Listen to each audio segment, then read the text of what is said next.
Em uma lâmpada incandescente antiga, o filamento vibra levemente. O som é o de um giz batendo freneticamente contra uma lousa de pedra. A luz é âmbar, pesada, quase palpável. Você já ouviu essa história antes. Na verdade, ela foi empurrada para você como um xarope doce, rotulada como inspiração. A imagem do jovem prodígio encontrando o velho mestre, duas mentes colossais compartilhando o mesmo ar, uma tocha invisível passando silenciosamente de uma geração para a próxima. É uma narrativa quente, segura e, para ser honesto com você, completamente inútil. Essa versão da história foi desenhada para que você se sentisse bem. Ela não foi feita para te dar nada real. A câmera se afasta. Vemos um jovem de 22 anos, Richard Feynman, cujas mãos tremem visivelmente enquanto segura um pedaço de giz. O quadro negro atrás dele está coberto de equações complexas sobre a troca de energia entre elétrons.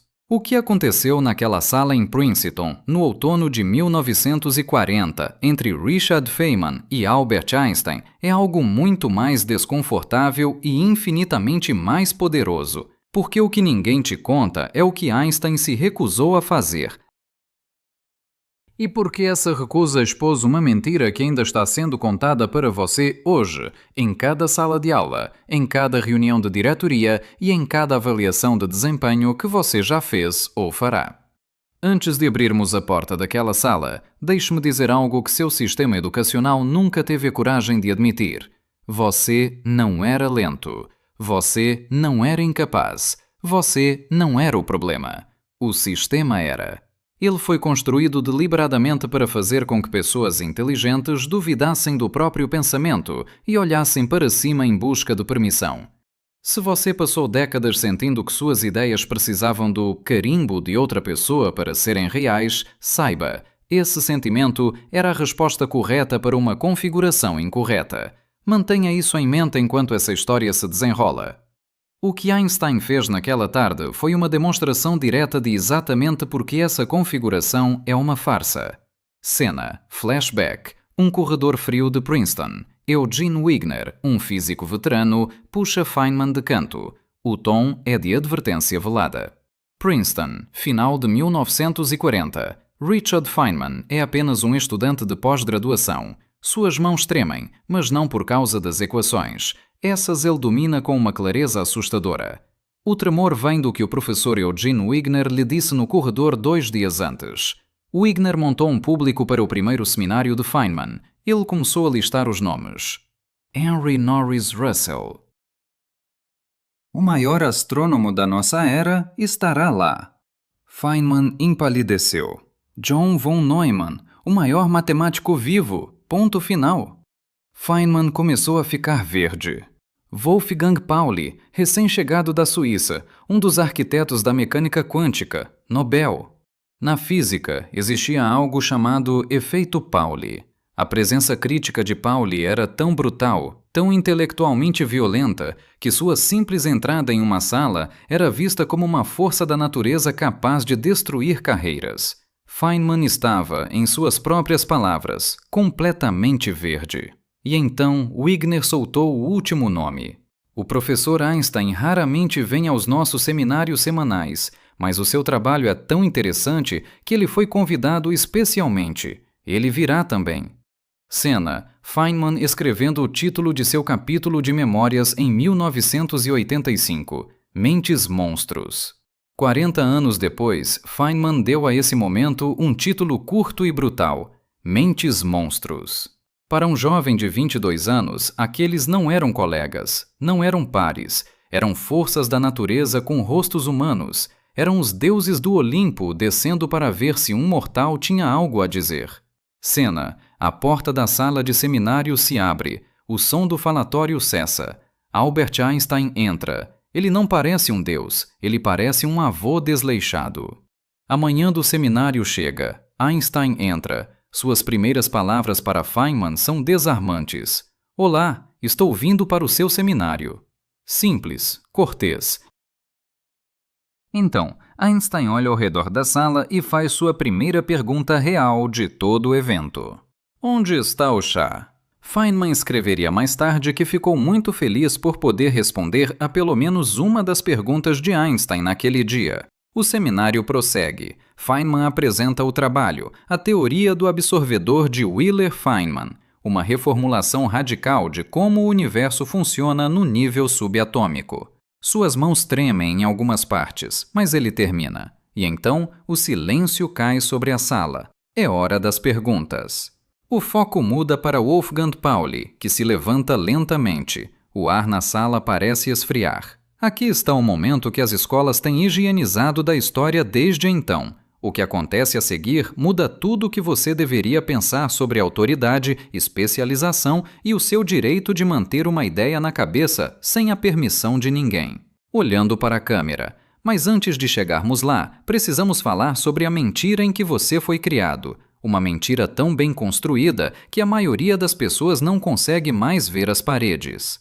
Você foi treinado desde o primeiro dia de aula a acreditar que suas ideias não têm valor até que uma figura de autoridade as confirme. Pense na profundidade desse condicionamento. Você levanta a mão e espera. Você entrega o trabalho e espera pela nota. Você apresenta a ideia na reunião e olha de soslaio para a pessoa mais sênior na sala para ver se ela está balançando a cabeça. Você tira o diploma, coloca na parede e espera que as pessoas tratem suas opiniões como algo que vale a pena ouvir. Isso não é coincidência, é design. O mecanismo tem um nome: validação por autoridade. A regra invisível que diz que uma ideia não é real até que alguém com credenciais a carimbe. As escolas construíram esse sistema deliberadamente, porque alunos que precisam da aprovação de um professor para confiar no próprio pensamento são muito mais fáceis de gerenciar do que alunos que não precisam. Pensadores obedientes ficam em suas faixas, eles completam as tarefas, eles não questionam o currículo, eles crescem e se tornam adultos que precisam da aprovação de um gerente, de um chefe ou de um comitê antes de se comprometerem com o que já sabem ser verdade. Você não nasceu precisando dessa aprovação, ela foi instalada em você. E o gênio desse sistema é que ele se parece com um mérito, parece rigor, parece o processo adequado para avaliar ideias. Afinal, quem poderia argumentar contra a ideia de que as pessoas mais qualificadas na sala deveriam dar seu veredito sobre novas teorias? Ninguém argumenta. É assim que a mentira sobrevive. Mas naquela tarde, Wolfgang Pauli decidiu usar essa mentira como uma arma, e Einstein decidiu que não seria o gatilho. Close-up extremo no rosto de Wolfgang Pauli. Ele não está sorrindo, ele não está sendo gentil. Seus olhos são como scanners de alta precisão, procurando uma rachadura na armadura da lógica de Feynman. O som ambiente é um zumbido de tensão, como um cabo de alta tensão prestes a romper.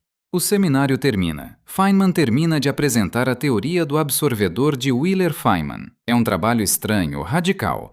É o tipo de ideia que ou se torna a base de uma nova era da física ou é silenciosamente abandonada no cemitério das teorias bonitas que não funcionam. Ninguém naquela sala sabe ainda qual caminho a história tomará, mas Wolfgang Pauli acha que sabe. Cena. Pauli se levanta. Ele começa a falar com uma franqueza que beira a crueldade. Ele aponta para o quadro negro como se estivesse identificando o erro de um erro. Pauli se levanta e começa sua ladainha de objeções. Eu não acho que essa teoria possa estar certa por causa disso, e disso, e disso. Cada disso é um prego. Cada disso é martelado com a intenção de selar o caixão da ideia de Feynman um pouco mais apertado. E então Pauli faz o movimento, a manobra de poder mais antiga na história da academia e da sua vida também. Ele se vira para o homem sentado ao seu lado, o homem cujo nome se tornou sinônimo de gênio, o autor da relatividade, a autoridade máxima do planeta Terra sobre o que é real e o que não é. Pauli, você não concorda, professor Einstein? Cena. O tempo desacelera. A câmera foca em Einstein. Todos os olhares na sala convergem para ele. É como se a própria realidade estivesse esperando por um sinal de positivo ou negativo para saber se deve continuar existindo. Para aqui. Respire. Porque este momento não é sobre física. É sobre algo muito mais antigo e muito mais humano. O que Pauli acabou de fazer foi tentar emprestar a autoridade de Einstein para terminar o que seus próprios argumentos não conseguiram. Ele empilhou suas críticas na mesa e então pegou a maior arma da sala para disparar o tiro final. Se Einstein acenar, se Einstein disser, sim, eu concordo, esta teoria não pode estar certa. Então a conversa acabou. Não por causa da lógica, mas por causa do nome. Você já viu o movimento do Pauli 1000 vezes na sua vida, mesmo que ninguém nunca tenha dado nome a ele. É o colega sénior que desafia sua proposta em uma reunião e imediatamente olha para o chefe da divisão. Você não concorda que essa abordagem tem problemas? É o professor que destrói o argumento de um aluno e cita 3 autoridades para confirmar a demolição. É o painel de entrevista de emprego, onde um entrevistador cético olha para o diretor em busca de um veredito que encerra o assunto. O movimento funciona porque todos na sala, incluindo você, foram treinados para acreditar que ele é legítimo. Parece que você está buscando uma segunda opinião. Na verdade, é a armamentização da hierarquia. O rosto de Einstein, calmo, quase impenetrável. Ele faz uma pausa longa. O silêncio na sala é ensurdecedor. A sala espera. Einstein faz uma pausa e então ele diz: não. Um não longo, com sotaque alemão, educado, deliberado, quase gentil. E então ele profere a frase mais importante que já saiu de sua boca naquela tarde. A frase que nenhuma escola te ensinou. A frase que contém a verdadeira lição. Eu acho apenas que seria muito difícil criar uma teoria correspondente para a interação gravitacional. O rosto de Feynman, o alívio não é o de quem foi aprovado, mas o de quem recebeu algo muito mais valioso. Foi só isso. Não foi um "esta teoria está errada". Não foi um "eu concordo com as objeções de Pauli". Não foi a condenação generalizada que cada pessoa naquela sala, incluindo o jovem Feynman, estava preparada para receber. Foi uma preocupação específica sobre a gravidade. O campo dele, o território onde ele tinha algo real a dizer. Todo o resto, silêncio. Em suas memórias, Feynman escreveu 4 palavras sobre o comportamento de Einstein naquele dia que ele levou 40 anos para encontrar. Ele foi muito tolerante. As escolas querem que você leia isso como um elogio à personalidade de Einstein. Não é. É uma observação sobre uma disciplina intelectual, uma das mais difíceis da vida. Feynman reconheceu isso porque viu em tempo real, sob pressão máxima, no momento em que abandonar essa disciplina teria sido a coisa mais fácil que Einstein já fez. Aqui está a primeira coisa que esse momento revela. O movimento de Pauli era uma tecnologia social, não científica. A crítica de Pauli, os diços e diços, pode até ter sido válida. Como o próprio Feynman admitiu décadas depois, a teoria acabou sendo insatisfatória. Pauli não estava errado em ter preocupações, mas no momento em que ele se virou para Einstein e perguntou: "Você não concorda?", no momento em que ele buscou a autoridade em vez do argumento, ele revelou que não confiava que o argumento sozinho faria o trabalho. Einstein viu isso. Ele percebeu exatamente o que estava sendo pedido a ele. Não sua opinião, mas seu nome. Não seu raciocínio, mas seu veredito. Ele estava sendo convidado a ser um carimbo, não um pensador, e ele se recusou. Isso é o que chamamos de teste de pressão. É o que acontece quando uma pessoa poderosa em uma sala é solicitada não para pensar, mas para ratificar, não para analisar, mas para endossar. O sistema precisa que ela desempenhe o papel de autoridade máxima para confirmar a hierarquia. A medida da integridade intelectual de uma pessoa é se ela reconhece o teste pelo que ele é. A maioria das pessoas falha no teste de pressão. Elas falham porque nunca foram ensinadas que ele existe. Elas acreditam que se a pessoa sénior concorda com a crítica é porque a crítica está correta, e não porque a dinâmica da sala tornou a concordância o caminho de menor resistência. Elas foram ensinadas que a autoridade flui naturalmente em direção à verdade. Elas não foram ensinadas que a autoridade pode ser usada conscientemente como um substituto para a verdade.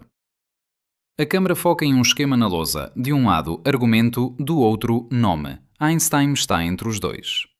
Cada vez que você viu alguém calar sua ideia citando o que os especialistas acham ou o que os diretores decidiram, você estava assistindo ao teste de pressão.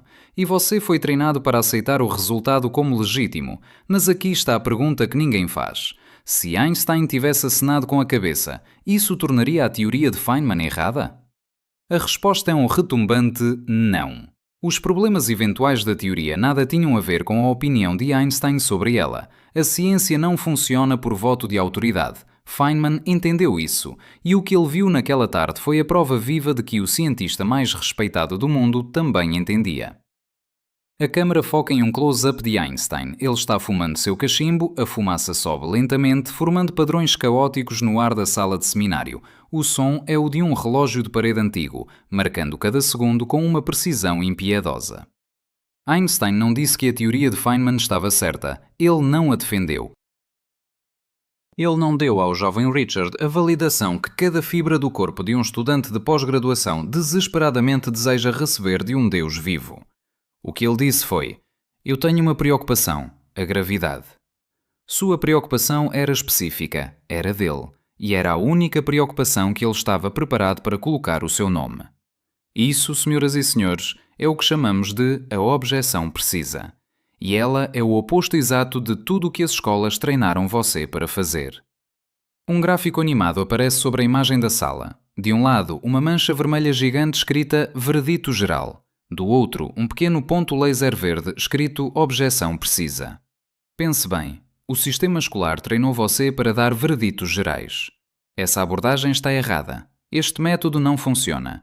Essa estratégia vai falhar. Vereditos gerais dão uma sensação de poder porque soam completos, finais, absolutos.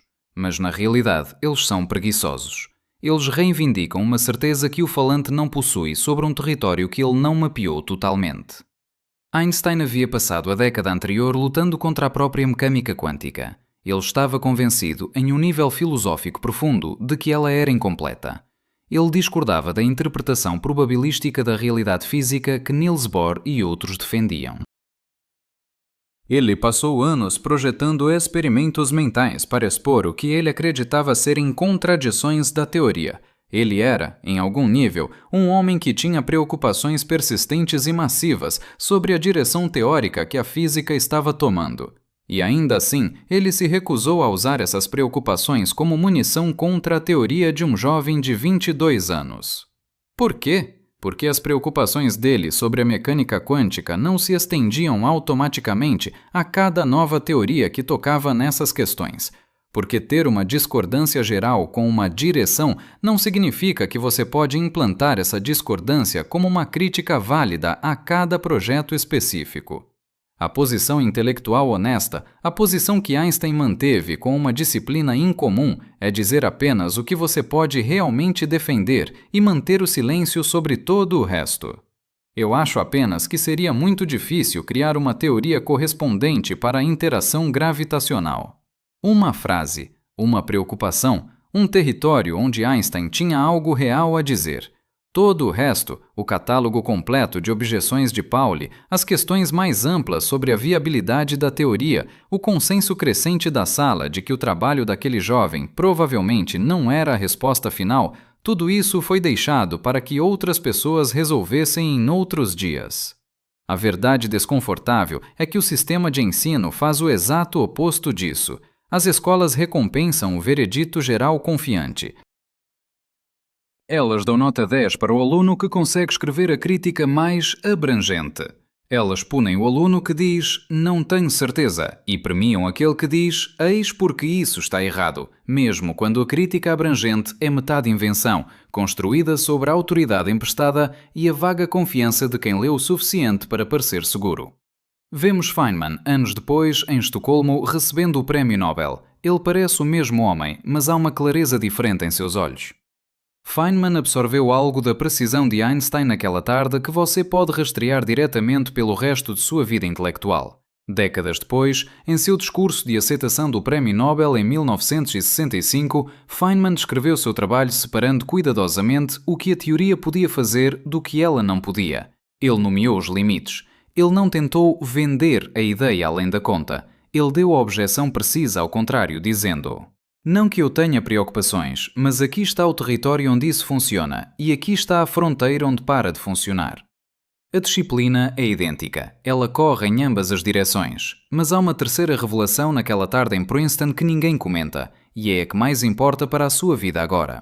Feynman saiu daquele seminário sem ter recebido nenhuma validação de Einstein. A teoria dele tinha problemas. O próprio Einstein nomeou um, Pauli nomeou outros. O maior matemático vivo, John von Neumann, estava sentado naquela sala e não disse uma palavra em defesa de Feynman. Henry Norris Russell, o astrónomo famoso, estava lá. Nenhum deles se levantou para ser o campeão do trabalho.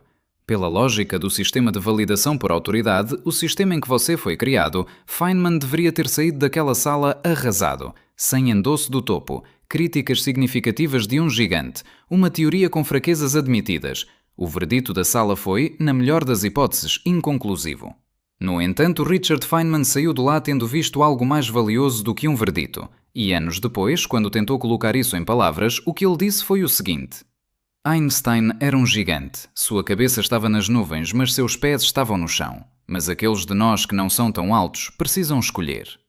Essa frase costuma ser tratada como uma admiração humilde. Não é. É a descrição precisa de uma escolha estratégica. Feynman estava dizendo que Einstein conseguia operar em ambos os níveis simultaneamente, as alturas teóricas abstratas e o chão experimental concreto. Porque ele era o tipo raro de mente. A maioria das pessoas não consegue fazer as duas coisas ao mesmo tempo. Então, se você tiver que escolher onde você planta seus pés, Feynman escolheu o chão, o trabalho, o problema específico na frente dele, as equações no quadro, não a aprovação de Einstein sobre as equações, não a aceitação relutante de Pauli. Não o consenso da sala, as equações em si. A câmara foca em um close-up de um giz quebrando ao meio. O som é nítido, como um tiro. Aqui está o que essa escolha parece na prática, e esta é a peça que eles nunca colocaram na sua educação: confiança sem veredito. É a capacidade de continuar trabalhando em algo porque o trabalho em si é real, independente de as figuras de autoridade ao seu redor terem emitido ou não a sua bênção. Feynman não precisava que Einstein lhe dissesse que a teoria estava correta. Ele precisava entender por si mesmo onde a teoria vencia e onde ela falhava. O seminário deu a ele uma peça real desse entendimento. A gravidade é um problema. Ótimo, isso é específico, isso é trabalhável, isso é algo que você pode levar de volta para a lousa. O que o sistema queria que ele levasse de volta para a lousa era o veredito de Einstein. O que ele realmente levou foi o método de Einstein. Pauli estava certo a propósito. A teoria do absorvedor de Wheeler-Feynman nunca foi estendida satisfatoriamente para a mecânica quântica. O próprio Feynman reconheceu isso. Ele passou anos tentando e não conseguiu resolver. Mas o fracasso não invalidou o projeto, ele o redirecionou. O pensamento que Feynman desenvolveu dentro daquela estrutura, lutando com aqueles problemas específicos nos anos seguintes, alimentou diretamente o caminho que levou à eletrodinâmica quântica, o trabalho que lhe rendeu o Prêmio Nobel 25 anos depois. A aprovação da sala em Princeton em 1940 não teria mudado essa trajetória em um único grau, porque a permissão de um mestre não cria a realidade de uma ideia, apenas a sua própria investigação o faz. Cena. A sala de seminários em Princeton parece se dissolver em um borrão de luz cinzenta. Apenas Einstein, Pauli e Feynman permanecem nítidos, como se estivessem suspensos no vácuo. O som ambiente é um eco profundo, como se estivéssemos dentro de uma câmara de ressonância.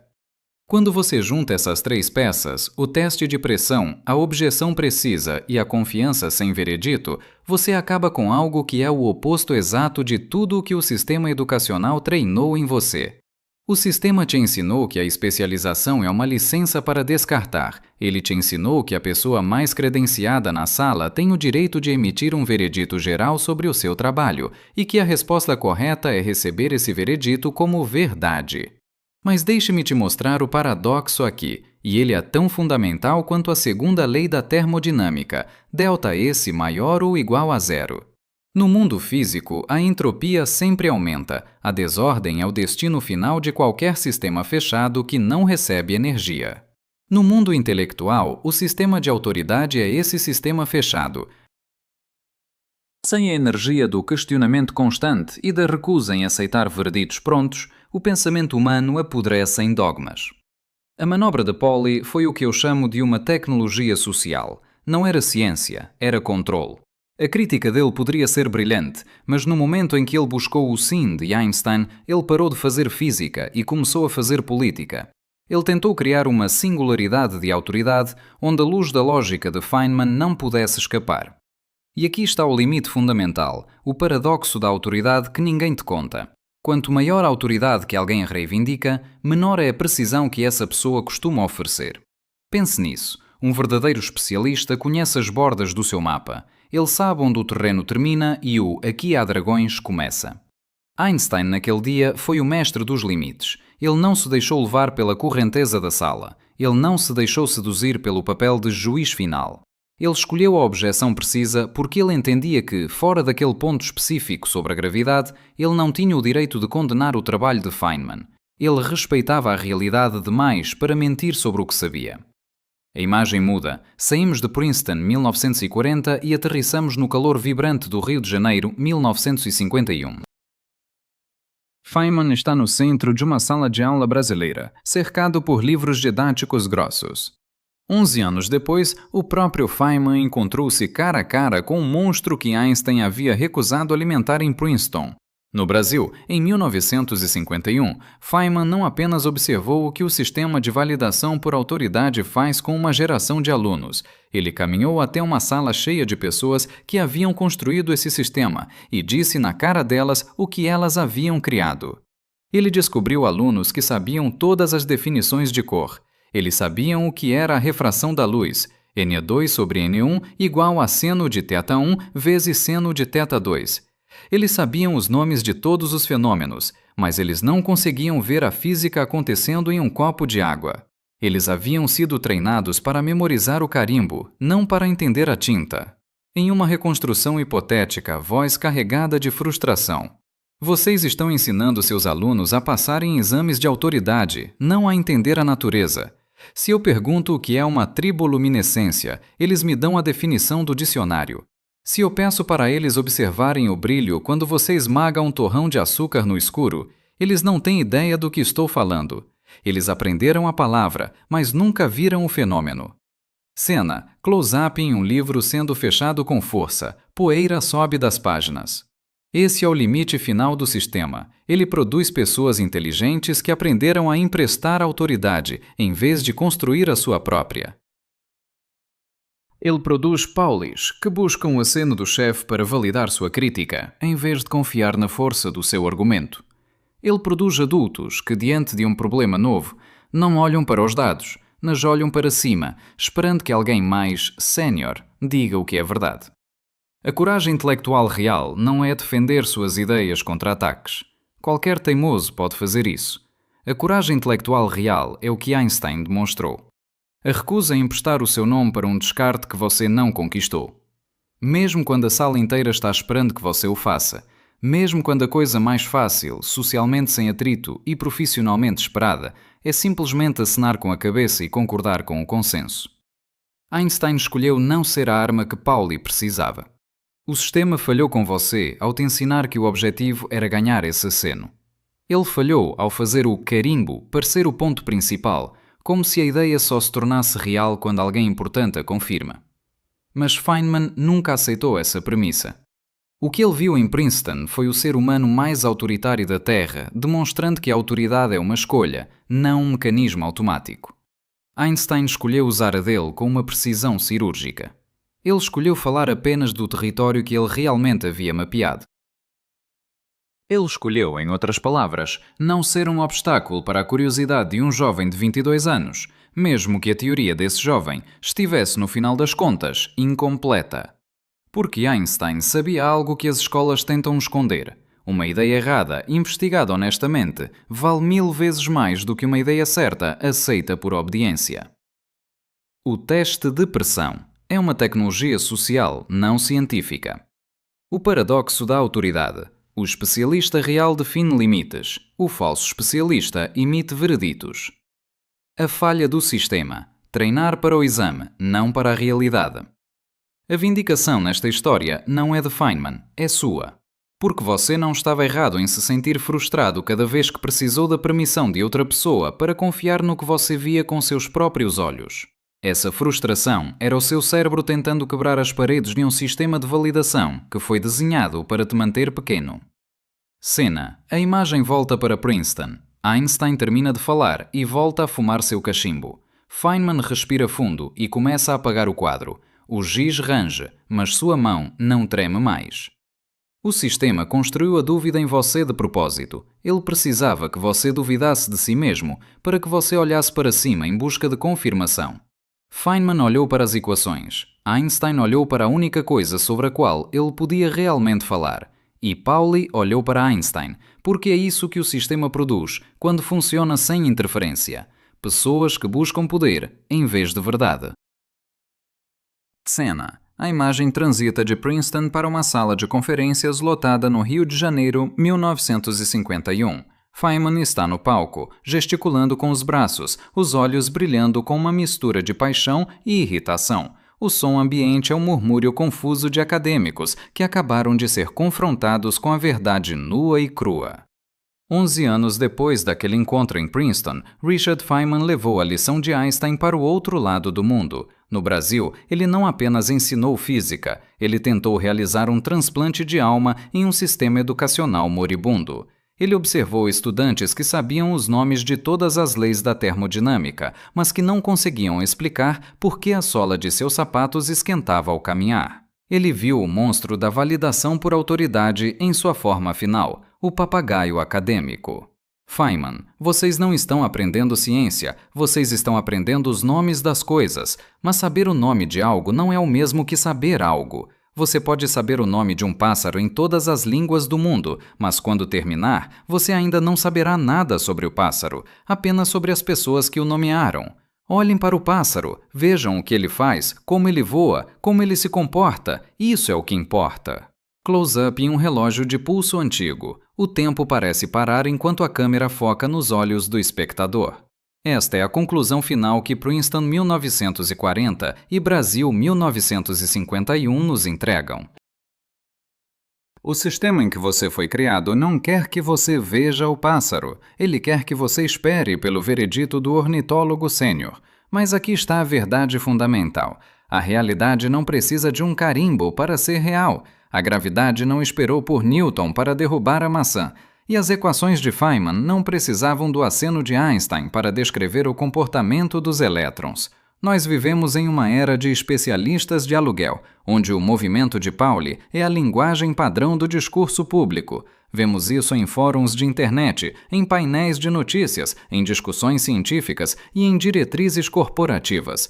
Os especialistas dizem, o consenso é... Você não concorda, professor X? É o som do teste de pressão sendo aplicado em massa sobre a sua psique. Então, como você sobrevive a isso? Como você se torna um adulto intelectual em um mundo que te quer eternamente como um estudante dependente? Você usa as 3 ferramentas que Einstein modelou naquela tarde de 1940. Reconheça o teste de pressão.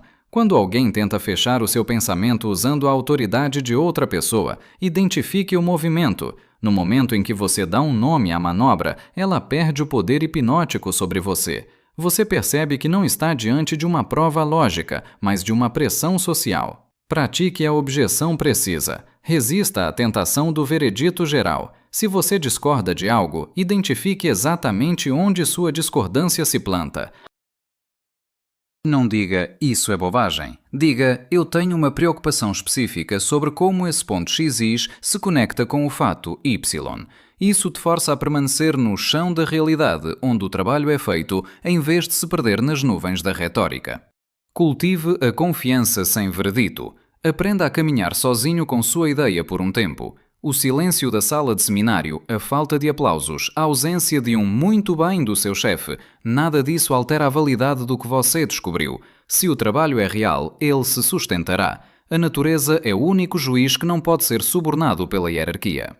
Cena. A câmara faz um movimento de grua, subindo acima das árvores, mostrando o horizonte vasto. O sol está se pondo, pintando o céu com cores impossíveis de ignorar. Existe uma beleza aterrorizante na realidade quando você finalmente a vê sem o filtro da permissão. É como a entropia. Nós fomos ensinados que a entropia é algo ruim, o fim de tudo, a morte térmica do universo. Mas olhe por outro ângulo. A entropia é o que permite que o tempo flua. É o que permite que as estrelas queimem e que a vida aconteça. Sem o aumento da desordem, ΔS maior que zero, o universo seria uma fotografia estática e sem vida. Da mesma forma, a falta de ordem nas suas ideias, a fase em que ninguém concorda com você, a zona de incerteza onde você não tem o endosso de ninguém, Essa é a zona onde a verdadeira energia intelectual é gerada. É onde a vida acontece. É onde os Feynmans e os Einsteins do futuro estão sendo forjados agora mesmo, longe das luzes dos refletores e dos carimbos de aprovação. Você passou tempo demais esperando que alguém dissesse que você é inteligente o suficiente para pensar por si mesmo. Deixe-me encerrar essa espera agora. Você não precisa que eu diga isso. Você não precisava que o seu professor de física do ensino médio dissesse isso. O simples fato de que você consegue olhar para um problema e sentir a dissonância entre o que te contam e o que você vê é a única credencial que importa. Feynman nunca foi o sucessor de Einstein no sentido burocrático. Ele foi o sucessor de Einstein porque ele entendeu o silêncio de Einstein. Ele entendeu que ser um gigante não é sobre estar acima dos outros, mas sobre ter a disciplina de não usar sua altura para obscurecer a luz dos que estão abaixo. Da próxima vez que você estiver em uma sala e sentir a pressão para se calar porque alguém mais importante já deu o verdito, lembre-se de Princeton 1940. Lembre-se do não suave de Einstein. Lembre-se de que a autoridade é uma escolha que você faz e você pode escolher não entregá-la. Fique no chão, faça o trabalho, desmonte o mito. O mundo como ele é, cru, complexo e livre de permissões, é infinitamente mais bonito do que qualquer história de inspiração higienizada que já te contaram. Se você está cansado de viver em um mundo de carimbos e quer aprender a ver as engrenagens da realidade por conta própria, se você quer entender porque a ciência é a ferramenta mais poderosa que temos para destruir tiranos intelectuais, então este é o seu lugar. Inscreva-se, não porque eu sou uma autoridade, mas porque o que estamos discutindo aqui é real, e o real não precisa que eu peça permissão para te alcançar. A tela escurece lentamente. O som final é o de um giz batendo na lousa uma última vez. Toque. Fim.